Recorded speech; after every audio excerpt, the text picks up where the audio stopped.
Hello and welcome to another exciting adventure of the Tejano Traveler. I'm your host Wally, and today we're taking a look at some caves over in Boerne, Texas. That's how you pronounce it, Boerne, even though it looks like it's Boerne. It's Boerne. There's a cave nugget bat. I love little tiny bats. But we're starting off at Cascade Caverns, which is a living cavern, which means that it's still being formed.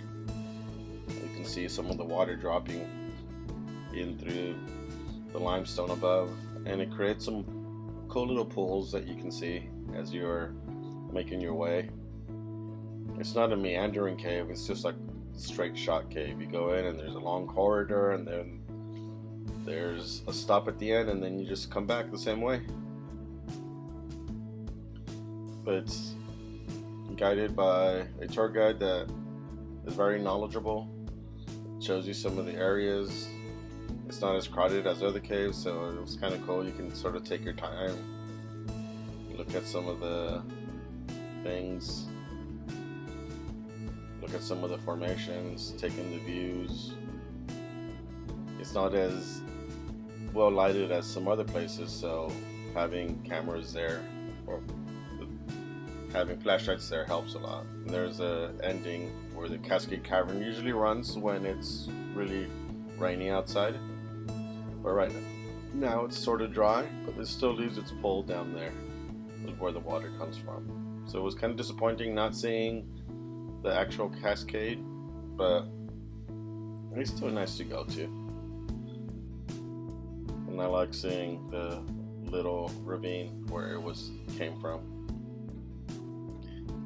And then almost right next to it is the cave without a name.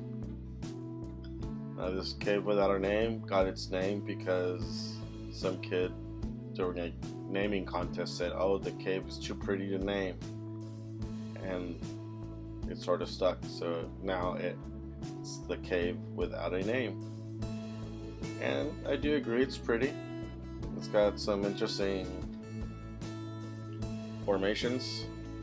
It's got some pretty big rooms, so you can go in there and really feel what it feels like to be a troll in a cave, or a dwarf from Lord of the Rings and living in your castle underneath the earth in a giant cave. This one definitely has a lot of formations that are interesting. I myself like looking at, I think they call it either drapery or cave bacon. I forget which one it is. I think cave bacon is something else. But I like looking at columns. And I like looking at weirdly shaped things. Yeah. But this giant room is probably my favorite room.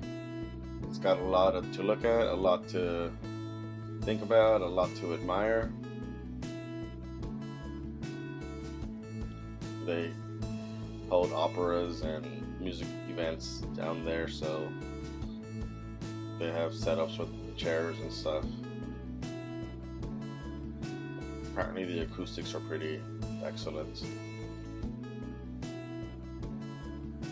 As you can see, it's pretty big. It's a pretty big room. I think they're called auditoriums or chambers. I forget what they're. I think chambers is what they're called.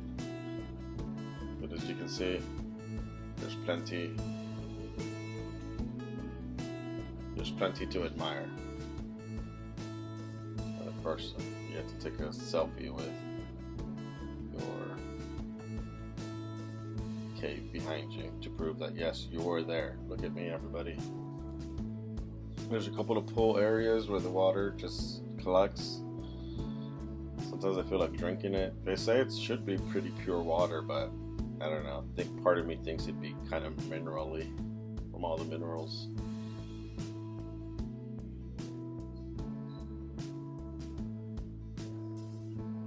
You know, you just can't help but admire some of these caves and how they go about making sure that they were perfectly lighted to highlight all the important little features that they want you to look at.